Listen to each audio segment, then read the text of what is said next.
Климаттын жана экологиянын өзгөрүүсү жана жашыл экономиканы өнүктүрүү маселеси боюнча координациялык кеңеш УДАС долбоорун жактырды. Долбоорду караган жыйын бүгүн министрлер кабинетинин төрагасы Улукбек Мариповдун жетекчилигинде өттү.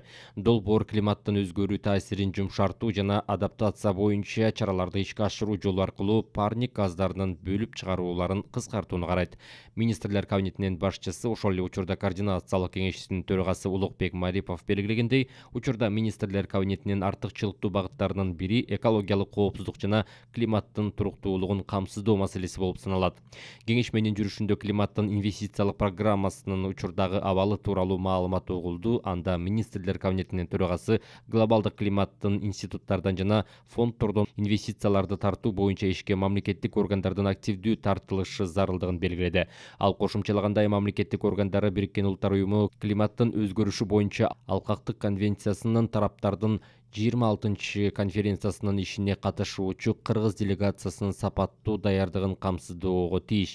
Бириккен Улуттар уюму климаттын өзгөрүшү боюнча алкактык конвенциянын тараптарынын 26 конференциясы ноябрь айында Улуу Британиянын Глазго шаарында өтөт.